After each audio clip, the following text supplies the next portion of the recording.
Om Namo Bhagavate Vasudevaya. Narayanam Namaskrityam Naram Chaiva Narottamam Devim Saraswatim Vyasam Tato Jayam Udirayet.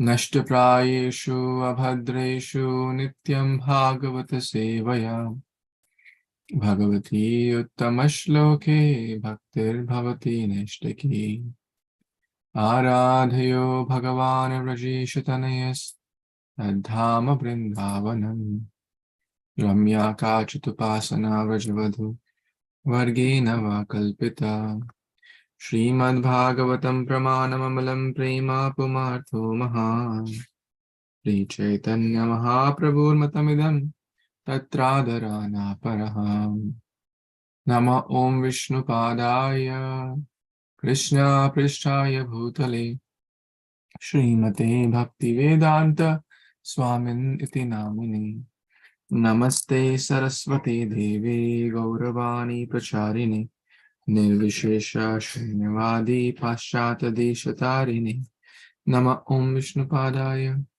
Krishna Prishtaya Bhutale Jai Śrī Krishna Caitanya Prabhu Nityananda Shri Advaita Gadadhar Shrivasadi Gaura Bhakta Vrinda Hare Krishna Krishna Krishna Hare Hare Hare Rama Rama Rama Hare Hare. Hare Krishna, dear worshipable devotees, thank you so much for joining. We are reading Canto 10, Chapter 20, entitled the Autumn and the Rainy Season in Vrindavan. So far, we have read till text number 22 yesterday. So today, we're going to begin from the next verse, which is text number 23. And this beautiful description of the autumn and the spring, autumn and the rainy season in Vrindavan, which primarily talks about clouds, rains, roads, trees, flora, fauna, etc. It's very pleasing to the ears, but in that there are also very deep lessons for a devotee, for a sadhaka, what to do, what not to do. And we have been Srila Prabhupada has also given this book called The Light of the Bhagavat, which is primarily based on this chapter, which is Canto 10, Chapter 20, with Oriental paintings. The paintings were made after Prabhupada's departure, and but the text Prabhupada wrote himself because he wanted to present this in a conference he was invited in 1961, much before he came to United States. So a great soul has a plan to present Krishna consciousness in different aspects to different audience, keeping time, place, and circumstances in mind.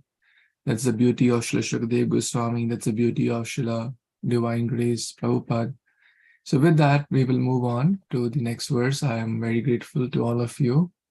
I see Sudhir Prabhu, Aparna Mataji, Ritu Mataji, and Ishwarada Mataji also joined. Hare Krishna. Thank you all of you for your time and giving your valuable association. So let's move on to text number 23, Canto 10, chapter number 20.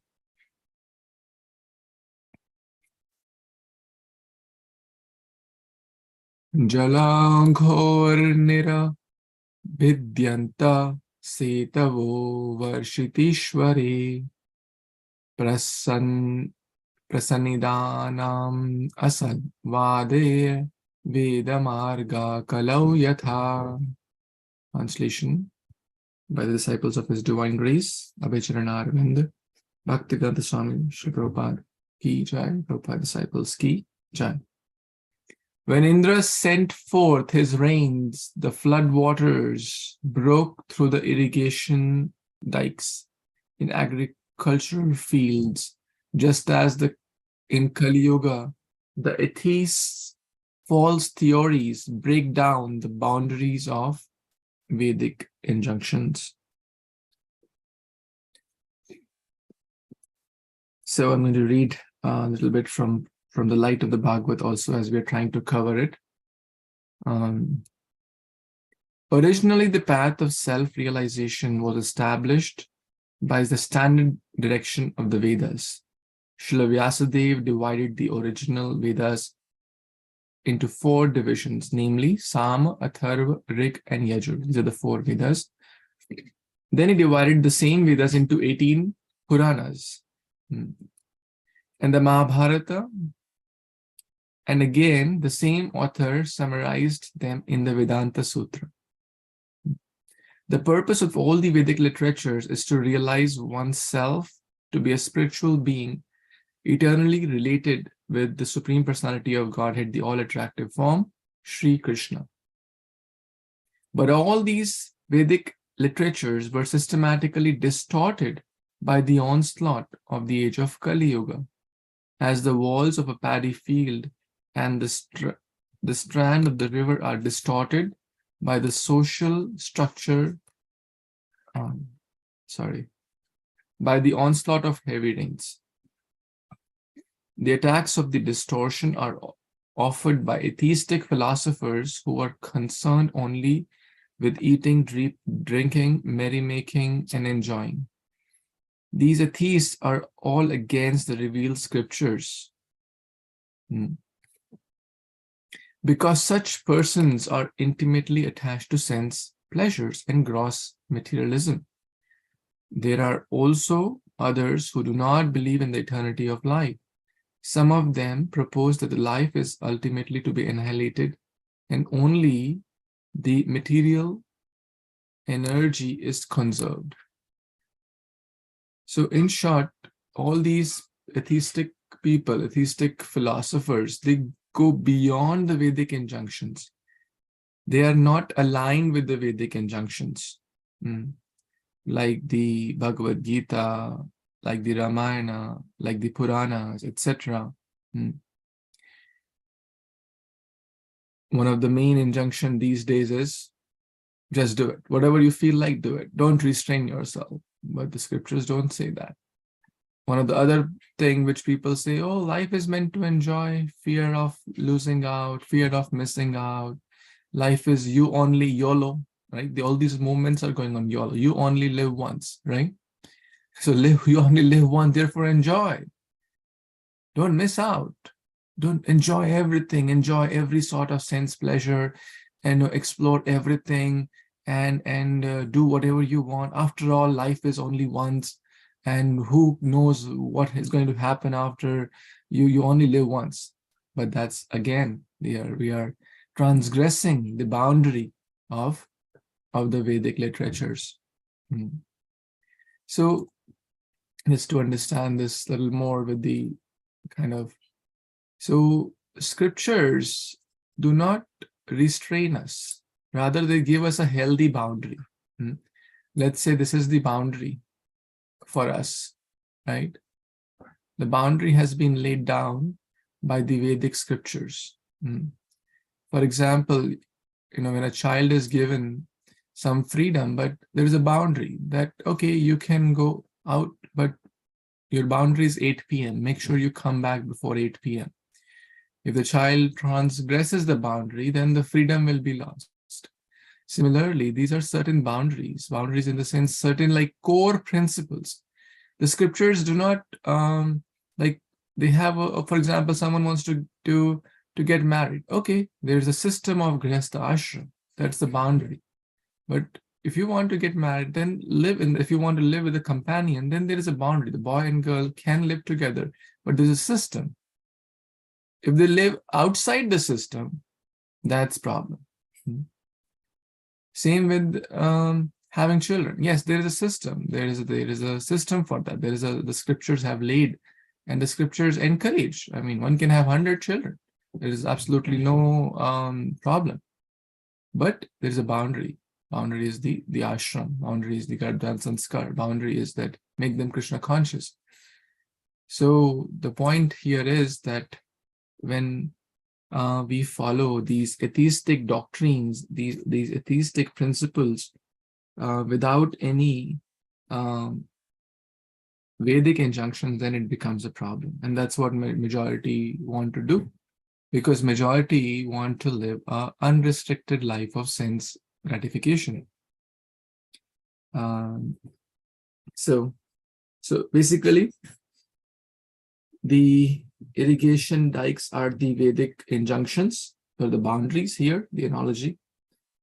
And the false theories, the Kali Yuga's false theories are like the flood waters. Excessive rains, flood waters, which is breaking the boundaries. So in short, whenever someone says, oh, I read this there, or someone said this, we should always try to, Prabhupada said we should be like law books. We should quote verses like lawyers. Okay, Bhagavad Gita 2.7 states this. Therefore, we are saying this. So we should always prove our points by scriptures. Bhagavatam here states that. Bhagavad Gita here states that. Caitanya-caritāmṛta is mentioned like this. We don't say, oh, I feel this is like, the world is like this, or I think the world should be like this. I think there is no tomorrow. I think after all, there is no rebirth. What does the scripture say? Guru Sadhu Shastra. We should always have that litmus test. What does the scripture say about it? And the bona fide scriptures, not just anyone wrote a book these days. Anyone can make a video. Anyone can write an article. Anyone can make a book. We should always refer to our core principles, core shastras, Bhagavad Gita, Bhagavatam, the Vedic scriptures, these Caitanya-caritāmṛta, and the words of Paramhamsas like Shukdev Goswami, like Srila Prabhupada, etc. Vyasadeva. Okay, any more thoughts, comments anyone has in this connection on this verse?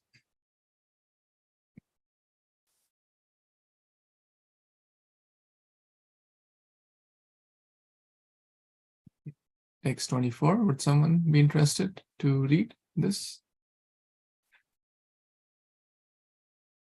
Please raise your hand if you're in a position to read, so I can know who all are in a position to read today. No one? Hare Kṛṣṇa, Prabhuji, then the Pranam. Yes. Hare Kṛṣṇa, devotees, then the Pranam. All goes to Śrīla Prabhupada, text number 24. Vyamonachan vayabhur nona bhutebhyas chamratam gana yatasiso vispataya kale kale dvijerita. Translation and purpose by the disciples of Iskcon Grace A.C. Bhaktivedanta Swami Śrīla Prabhupada. Śrīla Prabhupada ki jai. The clouds, impelled by the winds, released their nectarian water for the benefit of all living beings, just as kings, instructed by their Brahmana priests, dispense charity to the citizens. Purport. Śrīla Prabhupada comments, in the rainy season, the clouds tossed by the winds deliver water, which is welcomed like nectar.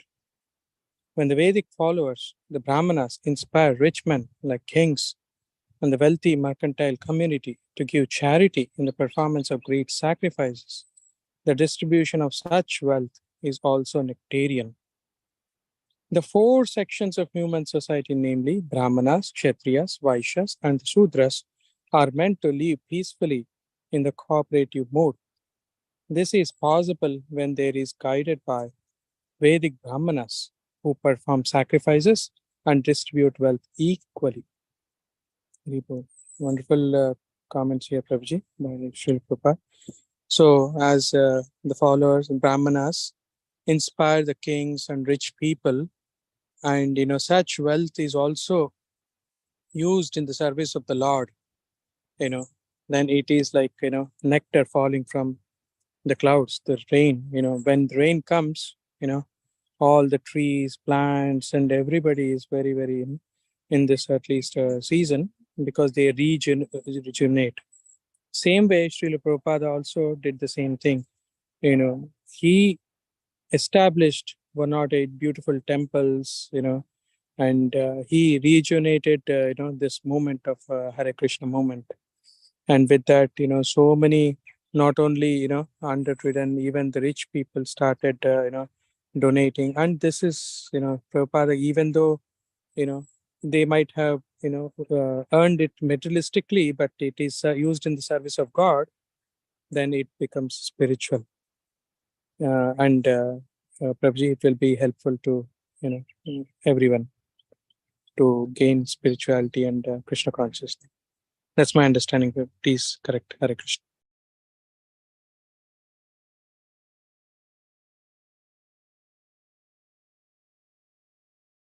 Krishna, thank you. It's a very, very beautiful verse again. And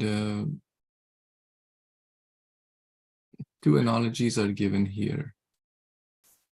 The clouds and the winds, right? So who's the cloud, or what is the analogy connected to the cloud here? Who's the cloud? Anyone? We just read that, right? Yeah, kings and the rich people, Prabhuji. Yes, yes, absolutely. So somehow, okay, let me again share my screen so that we can try to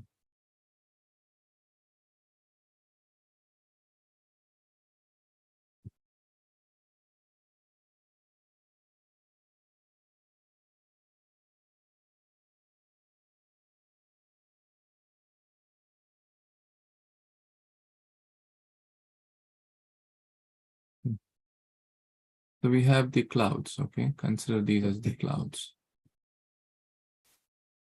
And then we have the winds here. Okay? The clouds and the winds. So what is the cloud compared to? The rich people. The kings, rich people, mercantile. And what is the wind compared to? Anyone?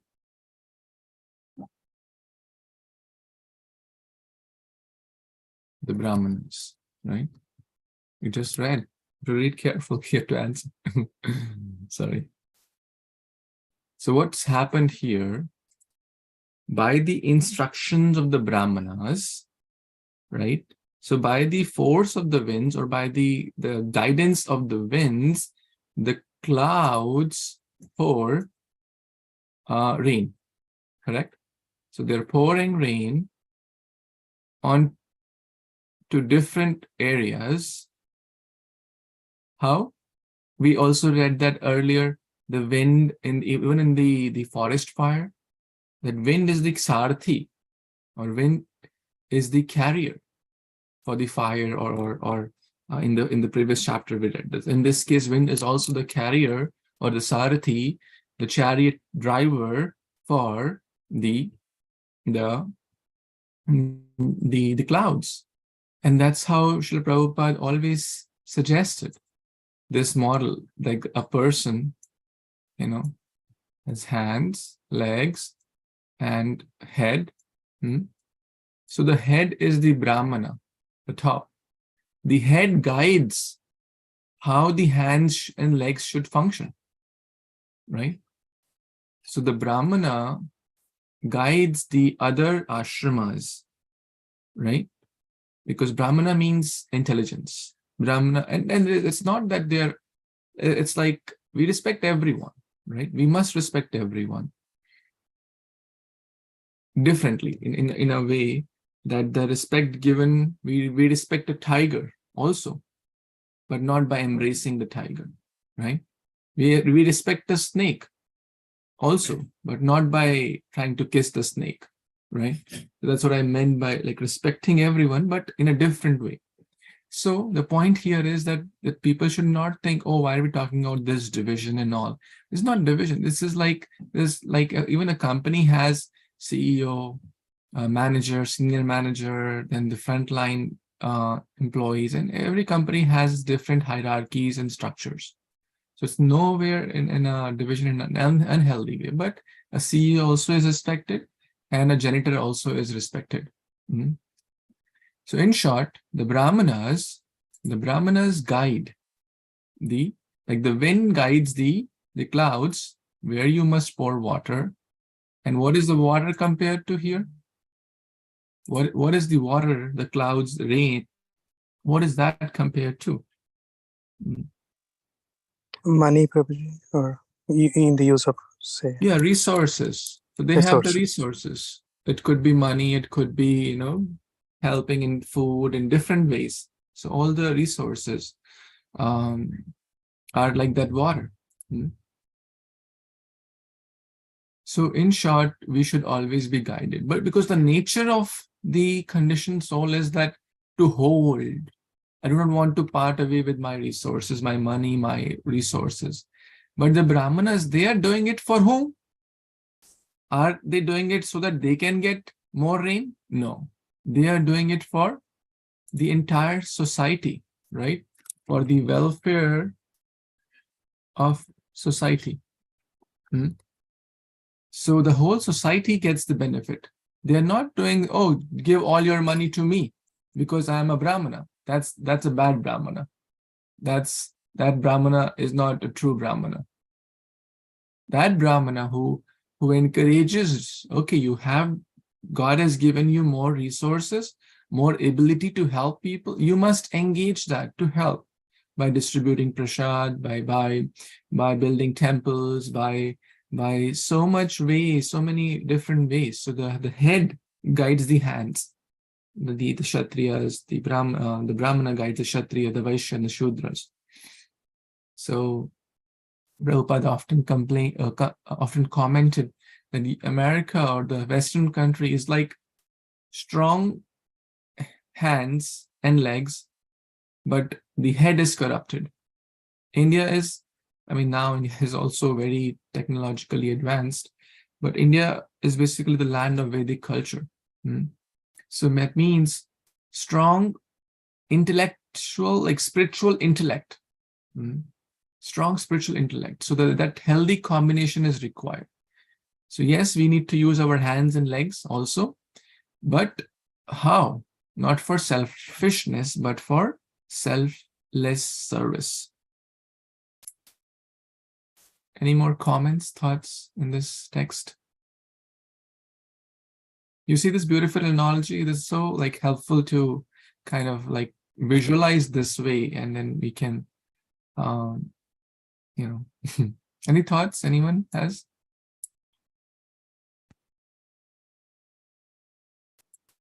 Okay. Any comments before we move on to the next one?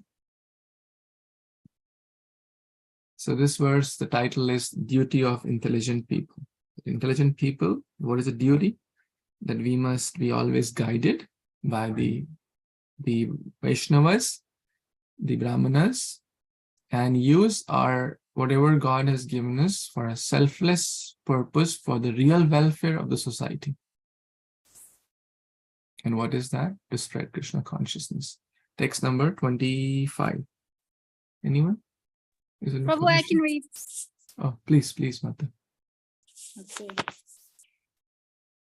Evam vanam tada varshishtam pakva kharjura jambu mat gopaler brito rantam sabala pravishadhari.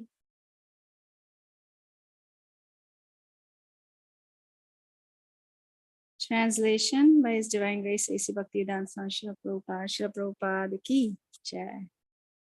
When the Vrindavan forest had thus become resplendent, filled with ripe dates and jambu fruits, Lord Krishna, surrounded by his cows and cowherd boyfriends and accompanied by Sri Balaram, entered that forest to enjoy.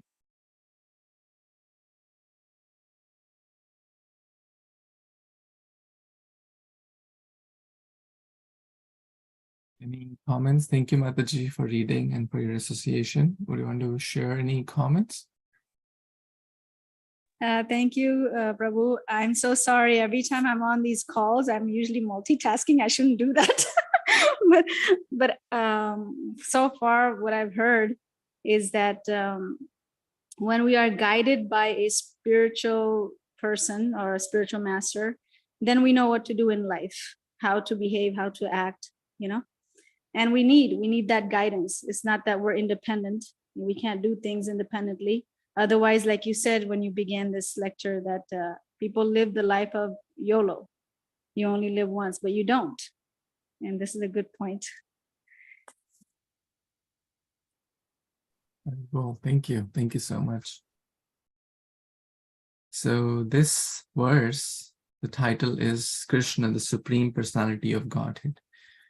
Because this verse is like here, so far we didn't hear any in this chapter, at least in this chapter we didn't hear any direct mention of at least as far as I can recall, we didn't hear any direct mention of the word Krishna or his friends or anything. It was all talking about the sun, the moon, the environment, the clouds, the mountains, this rivers and the coverings, etc., etc. But look at this verse. Now we are entering into Krishna's direct territory. We are hearing direct what Krishna is doing. Who is Krishna? Surrounded by his cows and cowherd friends. He enters these beautiful forests. And now the forest, in the rainy season, they are covered with fresh grasses, different ripe dates and jambu fruits, and different kind of, the forest, in fact, is preparing itself for the Supreme Lord, because it's like the forest knows that my master, my Supreme Lord is coming, is about to come. The forest prepares. The trees prepare themselves. The fruit trees prepare themselves. Like, for example, if you think, or you get to know some senior Vaishnava is coming at our home, won't we prepare in advance, right? Or what to speak of, say, Krishna is coming at our home. So we prepare. So similarly, the forest is preparing. So here, very, very joyful, very, very beautiful scene is described, that how Krishna enters the forest to enjoy. He's the Rasaraj, he's the source of all enjoyment, he's the source of all bliss, he's the source of all happiness, and he's the source of all attraction. So this happened about 5,000 years ago in the Vrindavan Dham, and it's always happening every day, but great souls, great pure devotees can see that. So the point here is that now there is like direct description starting from this verse. So a beautiful transition here. Until this point, there was like setting the scene, you can say, environment and other trees and flora, fauna, mountains, clouds, sun, etc. So let's see what happens further. Any other comments anyone has? Hare Krishna, Prabhuji, Dandavat Pranam. Yeah, this is wonderful, Prabhuji, as you explained. I also heard you mentioned earlier that, Krishna enters our heart when our heart is clean, it's like a, not hard, it's like a, butter, right? So when we chant and do, our hard heart will become, very soft like butter, and Krishna comes and steals it. Same analogy, like, when the forest is filled with fruits, flowers, and jambu fruits, that is when Krishna enters the forest. That's my understanding. Please correct me, Krishna. Wonderful. Wonderful. Very nice point, bro. Anyone else wants to share anything? Okay, let's read the next verse, text 26. Anyone inspired to read? I can read, Prabhuji. Yes. Hare Krishna devotees, Pranam, all to Śrī Prabhupada, text 26. Translation. Sorry. the verse. Dyanavo mondo gami no udo bareno bhuyasya yayur bhagavato ahuta drutam priya pritaya snuto snanaha. Translation purport by the disciples of His Divine Grace, Śrī Prabhupada and his disciples ki joy. Translation: the cows had to move slowly because of their weighty milk bags, but they quickly ran to the Supreme Personality of Godhead as soon as He called them. The affection for Him causing their orders to become weight. Purport: Śrīla Prabhupada comments, the cows being fed by new grass became very healthy. The milk bags were all very full. When Lord Krishna called them by name, they immediately came to him out of affection and in their joyful bags. So as you know, Krishna himself is a cowherd boy and his intimate connection with the cows. Even in the previous chapters, we read that Krishna, at the time to return back after the during the time of sunset, he called the cows once.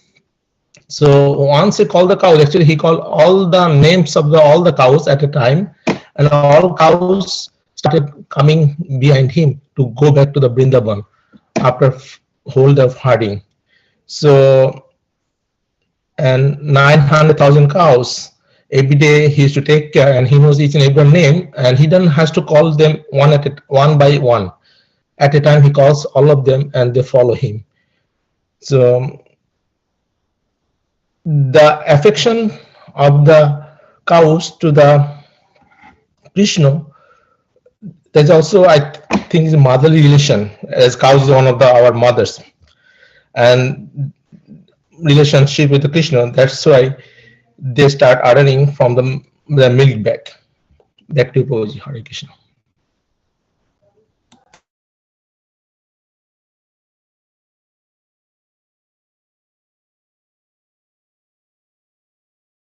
Hare Krishna. Thank you so much, Prabhu. Yes, this title of this verse is the Krishna, the center of all affection. And as we know that the cows wanting that Krishna to become their child, and that Krishna and all the gopis wanting Krishna to become their child, and Krishna gave that opportunity during the 1 year period during the Brahma Vimohan Leela, where Krishna expanded himself as the cows, as the Gopa friends, etc.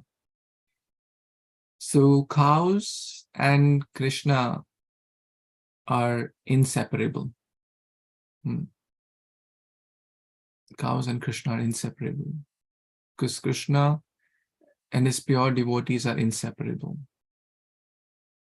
Wherever we go, wherever we see Krishna's paintings, Krishna's pictures, it always cows. In fact, in the Radha Govind Mandir in Jaipur, there's a big cow standing. Even in the altar, you'll always see cows somewhere.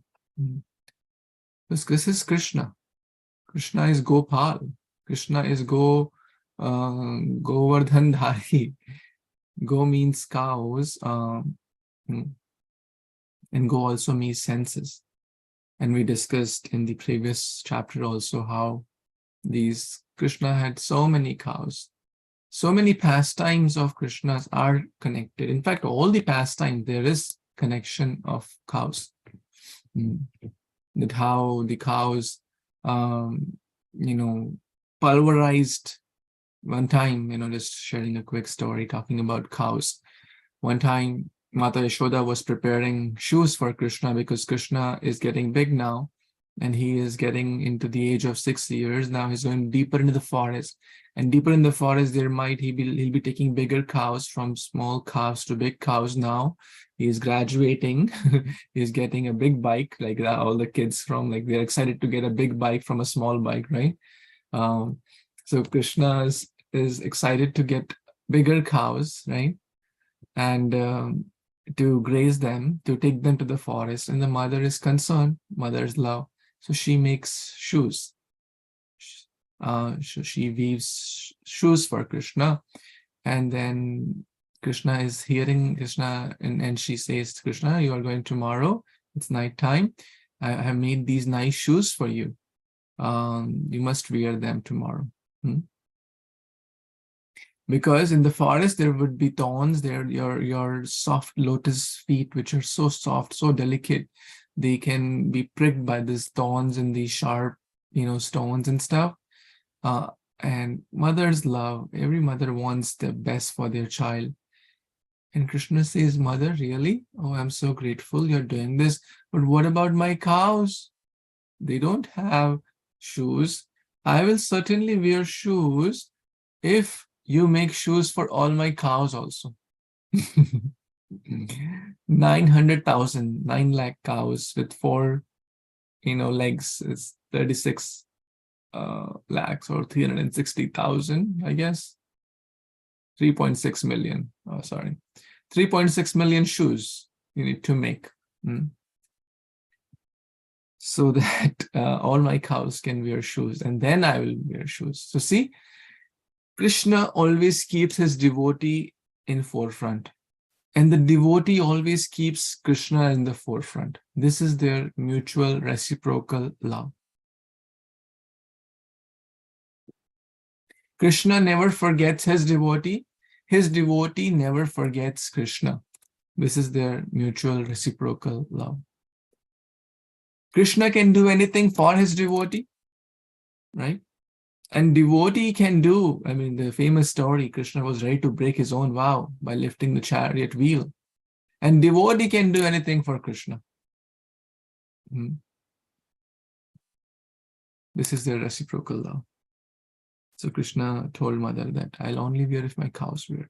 But the cows were hearing this. By the transcendental energy of the Yogamaya, all the cows were released. The ropes in the neck, they were released that night, and they all went into the forest. Imagine there are like hundreds and millions of cows here. They're all with their hoofs, which are quite hard. It's not as soft as a human, feet. They're quite hard. They pulverized all the rocks, all the sharp stones and everything. They pulverized. And even if there's a section in the Govardhan Parikrama, if you walk, the sand is so soft after around Govindkund area, from Govindkund onwards. It's so soft, so like silky soft, you can say. It's so soft. It just reminds me of that pastime, that how Krishna's cows, to reciprocate their love for their beloved Supreme, to reciprocate the affection for the all attractive, they pulverized all the hard stones and rocks and everything, so that tomorrow Krishna should not face any difficulty. This is reciprocal, mutual love.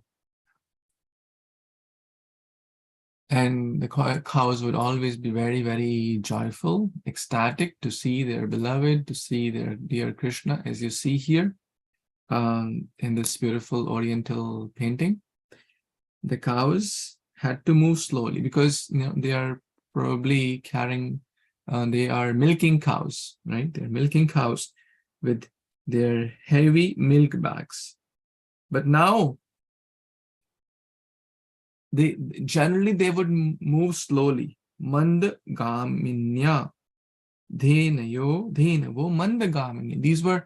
They can't move fast because their milk bags are so heavy. But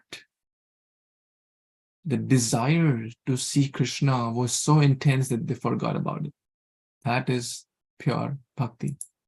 That is, kind of, and have, I think even in this world, we may have experienced this sometimes, that something like, for example, one is, let's say, has an injury, and they're not supposed to run. But something severe comes, like if the child is in danger or they will forget about their injury, right? Is that true? Has anyone experienced that or seen something like this? Right? The doctor may have told you must walk slowly because of certain injury or certain medical situation or certain whatever. But if their child is in a difficulty, right, they will forget all that. So the cows who were supposed to move slowly because of the heavy milk bags, they ran quickly as soon as Krishna called them. That is love. That is love. That is pure, selfless, unalloyed love. Ahetuki apratihata, Shuddha Bhakti, topmost devotion. So we should also be running towards Krishna. Running towards Krishna means eager towards Krishna consciousness, eager towards chanting, eager towards hearing Bhagavatam, Kirtan, eager towards service. Right? That's pure bhakti. So beautiful picture here. Krishna is the center of all affection. The cows are very happy. They are running and towards the source of everything, the master of all. And that's the real joy in their hearts. Any comments anyone has? Any reflections, thoughts, questions before we move to the next verse?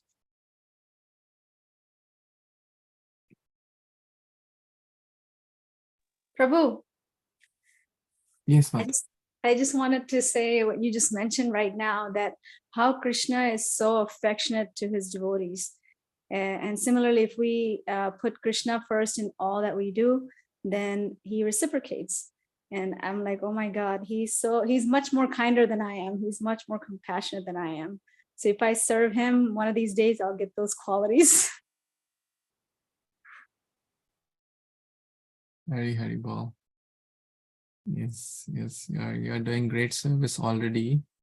But that's a mood of the devotee to always keep on doing better, and there's always room for improvement. That's how a sincere sadhaka thinks.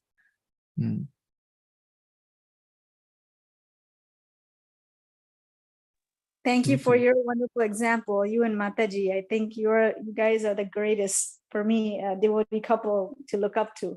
So thank you for your example. Hare Krishna. Thank you. Thank you for your blessings. Even in this reminds me a little bit of Damodar Leela also. By the Vatsalya Rasa of Mata Yashoda, the milk was coming up. So that's what we see here. By the Vatsalya Rasa of the cows wanted to serve Krishna, that were causing the others to become wet. Why? Affection, Vatsalya, love, unalloyed prem. It is also mentioned while how the deity of Govinda Dev was found. Maybe I'll share the story again. So the deity of Govinda Dev, one of the main things which Śrī Caitanya Mahāprabhu told the Goswamis to do was to figure out, to excavate the holy places and re-establish temples, etc. So Srila Rupa Goswami was one time very upset, very sad, because he was looking for this Govinda Dev deity, but nowhere to be found. And in the dream, in the vision, a boy came. I mean, my wife told me the story. So the cow would come here on this mountain cliff every, sorry for my really bad drawing.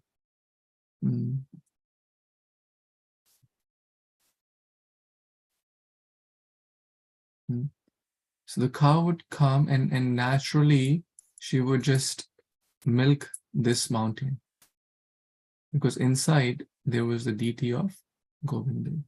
That's how the Govinda deities, and this vision was revealed to Srila Rupa Goswami. That cow would just come and milk this area. So this vision came to Srila Rupa Goswami, and then they excavated this mountain. And that's the exact same place where the current Sri Radha Govinda Mandir is in Vrindavan. That's the same Tila. Tila also means mountain or a kind of a cliff. So that's how, again, this example of the udders getting wet or without, generally cows don't give milk until the child drinks milk. That's a standard practice. And but in this case, because their love for Krishna is more than the love for their own child. And that applies to everyone in Vrindavan. It's not possible for a human, like in this Kali Yuga, can anyone say that my love for someone else is more than my own child? Very rare. But in Vrindavan, everyone had that. Everyone had that. Everyone. The cows, the gopis, everyone loved Krishna more than their own child. Hare Krishna. Any more thoughts, comments?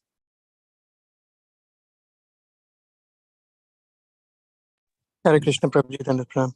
Yeah, Prabhuji, similar as you mentioned, even in like in Tirupati, Lord Venkateshwara Balaji, similar pastime, Prabhuji. The one of the cow used to go to the Tirumala hill, and the Lord was inside, kind of under there, and cow used to go and give milk every day. So one day that farmer, he got suspicious. Why all the other cows are giving milk? This is not giving much. So that's how and there's a big pastime. But to cut short, that's how they found Lord Venkateshwara. Thank you, Prabhuji. Very well, very nice. You see, so many pastimes, Krishna and cow connection is always there. So many ways. Every chapter, if we pick, whenever we talk about Krishna, we cannot, there is like hardly we'll see any pastime anywhere where there is no connection of cows. And therefore, the deities were named Govinda because the cow was instrumental to reveal Sri Radha Govinda. Okay, one last verse for today, text 27.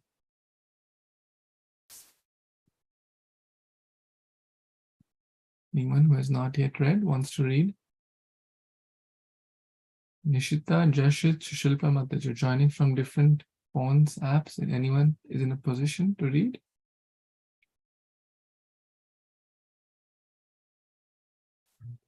Hare Krishna Prabhuji, Dhanvat Pranam. Nishita will read, Prabhuji. I'm not able in a position. Nishita will try with your help. Please try. Please try. Hare Krishna Prabhuji. Vanaukasa Pramudita Vanarajir Madhu Saita Jaladhara Girirnada Asana Tadrise Guha. The translation is the Lord's joyful, abhorring girls of the forest, the trees dripping sweet sap, and the mountain waterfalls whose resounding indicated that there were caves nearby. Hare Krishna. Thank you. Thank you so much for reading this nice verse again. So, this verse is titled The Source of All Energies. Krishna, the source of all energies.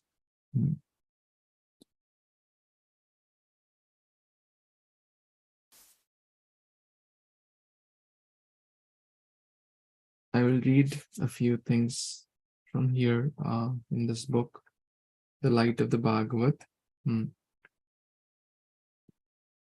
So in short, they were all eager to receive. The forest girls, the aborigine girls, the trees dipping sweet sap. It's like everyone is reciprocating. Like how can the trees reciprocate? By dripping sweet sap. Like the date trees were ripened, the clouds are pouring. Everyone is doing their best, right? This is Krishna consciousness. And everyone, animate or inanimate, they are doing their best. The flowers are blossoming, the mountain waterfalls, and the caves. Everyone is setting the stage. Everyone is like, the cows are coming towards Krishna. So everyone is basically very eager to receive Krishna because he's the source of all energies. Lord Krishna's transcendental pastime, he reciprocates with spirit, not matter. When he is in the mortal world, the material qualities cannot work on him. An electrician knows how to take work from electricity. With the help of electricity, he can turn water into cold or heat. Similarly, the Supreme Personality of Godhead can turn matter into spirit and the spirit into matter by his inconceivable power. So all these flowers, caves, birds, cows, etc., they are all combination of Krishna's energies, right? They're all ultimately coming from the Supreme Lord, the Almighty Lord Krishna, and everyone is a spark of his splendor. They're spiritual sparks. So the glory of this spark is to be connected to the Supreme. Otherwise, it has no meaning, right? Otherwise, it will be lost. The human form of life represents the complete development of the senses for spiritual realization of one's original affection for the Lord. Therefore, if despite this opportunity for human life, we are unable to revive our natural affection, which we all have been given, it is the best opportunity, as we discussed from the Bhagavad Gita also. Yes, we are covered. We are covered, but the covering is very mild. In the other species, like the plants and the animals, the covering is of high intensity, tivra covering, or madhya. In the human life, it's manda, or very mild covering is there. Therefore, we don't see trees coming for Bhagavad Gita class. We don't see animals coming, except for few rare occasions. We generally don't see animals coming for Gita or Bhagavad class. So, by the grace of the Lord, however, the spiritual consciousness of every species of life can occupy its proper place, and these species can express, by the grace of Lord, these species, even as we see the cows, the trees, the mountains, the caves, everything is animate in Vrindavan. They are also doing their best in the Shantaras. So all these mountain, waterfalls, caves, trees, etc., they are also expressing their love in the Shantiras. Shanti means neutrality. They cannot express too much, but still, if they are becoming an object of Krishna's pleasure, they're doing service. That's devotional service. So that's what is primarily the Shantiras of different mountains, etc., is described here. Any other thoughts, comments before we pause? So, what is the relationship between cows and the Krishna? That's not Shantaras, Prabhuji. Cows, no, cows is more, Shanti means basically those things which in our, common parlance, we say they are sthavar. Sthavar means they are not moving, right? Like trees, like the mountains, like the caves. The Jangam means those who can move. They can express more. They can express certainly more than this tower, and certainly cows. I cannot say for very precisely. I'll have to double check, but certainly it's higher than the Shantya, because they're expressing in a more, more or less, it looks like a combination of dasya. At the same time, they want to feed their milk to Krishna also. That was their desire also, to feed their milk to Krishna, and Krishna did fulfill their desire in the Brahma Vimohan Leela. Because mother is very happy to feed the milk to the baby, right? That's a great joy for the mother. And the baby is very happy to drink mother's milk. That's a great joy for the baby. So that's a mutual reciprocal. But I can double check on the relationship between cow and So Prabhuji, I heard also in a lecture that the Munis who are Brahmavadis, their relationship with Krishna also in Shantarash, because nothing like this. Actually, hardly Rasha, but the Shanto, no movement. Yeah, absolutely. There's no exchange of affection. There's no, it's shanti, shanti, shanti, right? This is shanti, shanti, shanti, peace, peace, peace. Okay, that's what you want, shanti. Shanti, om shanti, shanti, shanti. Right? So, but bhakti is very joyful, and there is fight also. There is, affection. It is more affection.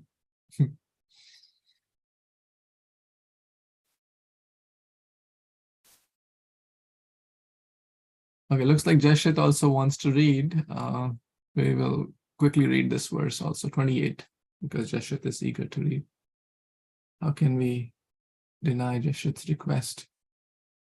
Is it still on? Okay, go ahead. Please. I can't hear you if you're talking.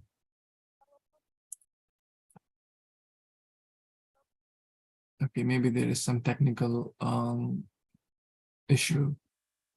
Or okay,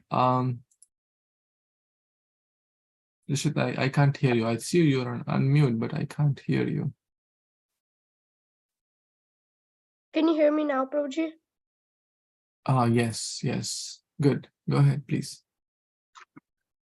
Question vanaspati krodhe gruhayam abhivarsati nirvasya bhagavan rene gandamula phalasanaya sana.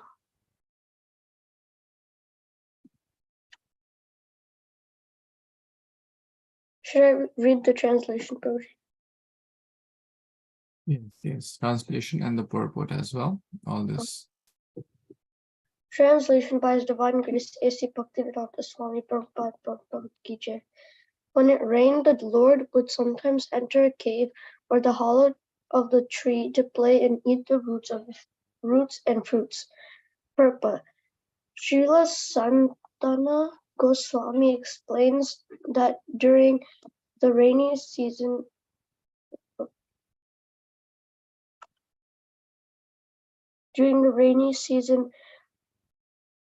bulbs and roots are very tender and palatable, and Lord Krishna would eat them along with wild fruits found in the forest. Lord Krishna and his young boyfriends would sit in the hollow of a tree or within a cave and enjoy pastimes while waiting for the rain to stop.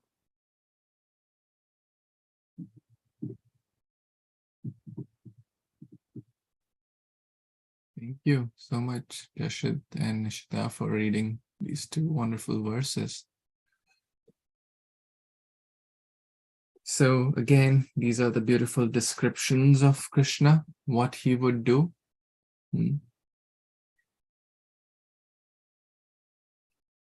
The Lord reciprocated the feelings of the inhabitants of Vrindavan. And he would take shelter of these caves, these trees. It's basically like the tree would feel happy if Krishna would sit under that tree, right? Because let's say like a devotee would feel happy when some sadhus would come or Krishna would come at their home, right? Similarly, the tree would feel, it's like the Krishna is reciprocating. So different trees, Krishna is reciprocating by entering into those caves, by entering in, because that's what they desire. They cannot move, but Krishna would come to them. It's another beautiful lesson. If we have sincere desire, like the Shabri, the Lord Ram came to Shabri, right? Because of sincere desire.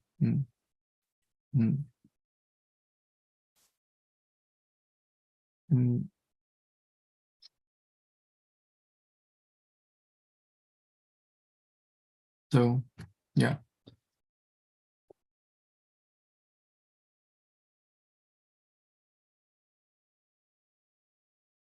In short, Lord is reciprocating with the different beings, trees, caves, friends, cows, birds, etc., by engaging in different activities, eating, sitting, playing, eating those fruits. The fruits are eager to be served, to offer themselves, right? Krishna would eat them and offer it to his friends also. They're very tender and palatable. See, again, reminds of soft and ripe, right? So pure and clean. So tender means soft, and palatable. That means they are like Shabri was picking up very fresh and sweet berries. That's the mood of a devotee, to pick the best for Krishna, to offer the best to the Lord. And it applies in every aspect. As I always say in the kids class, for the kids, it applies in the grades. We should offer tender and palatable grades. That means we should try to get the best grades. For while you are cooking for Krishna, we should also do our best while we are making a garland for the Lord, while we are shopping any grocery item for the Lord, or anything for devotees. We should always try to do our best. Hare Krishna. So just curious, Prabhuji, what type of bulbs and roots, like moolies, these type of things, carrots? Do you have any idea what? It could include multiple. There's no I don't have the exact names, but it could. Krishna is all the source of all variegatedness. So just to name one or two would be like injustice. So we may not be even if we go now to Govardhan, we'll see so many different kinds of roots and bulbs. We may not even be aware of their names. At least I'm not. So in short, there are different fruits, flowers, and at that time, of course, Govardhan was much bigger, much bigger. So, but yeah, all different types of roots. You can practically say whatever we know, million times more varieties. Yes, Shilpa Mataji. Hare Krishna Prabhuji. The end of the purport is a translation where it says Krishna is waiting for the rainy season to stop. Just curious to know. Season for the rain to stop.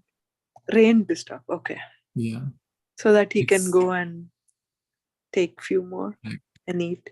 Okay. Sorry, so that he can? He can go run and take more to eat, like more.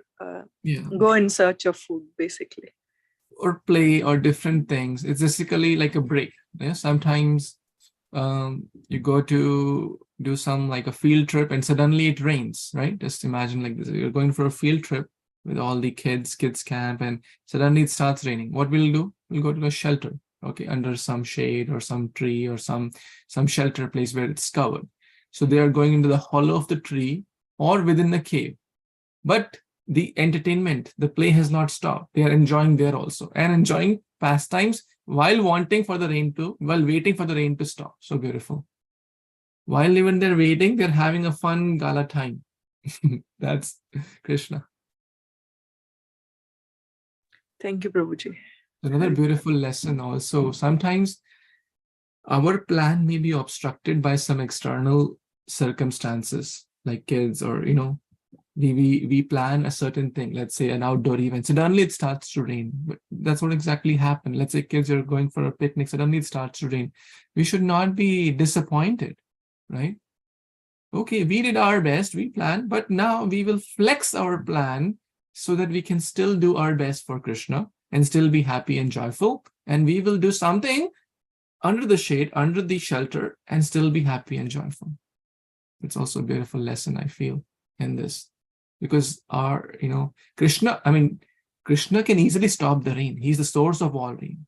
But he's teaching these lessons that to be adjust with the circumstances and still be happy and not complain. If it happens like in this day and age, going for a field trip and suddenly it starts to rain, half of the people will complain, oh my God, I planned this, oh no, what happened? Why it had to rain today only, right? Think of the practical. But Krishna and all his friends are very happy, joyful, enjoying pastimes under the cave. You see, each verse is so many different lessons in there. Okay, so we'll pause here. Śrīmad-Bhāgavatam Purana ki jai, Jagadguru Prabhupada ki jai, Samaveta Gaur Bhaktivinoda ki jai, Vancha Kalpatarubhyascha Kripasindubhyaiva cha, Patitanam Pavanebhyo Vaishnavebhyo. Thank you, Hare Krishna. Thank you, Prabhuji. Hare Krishna. Thank you, Hare Prabhuji. Krishna, Hare Prabhuji. Krishna, Prabhuji. Devotees.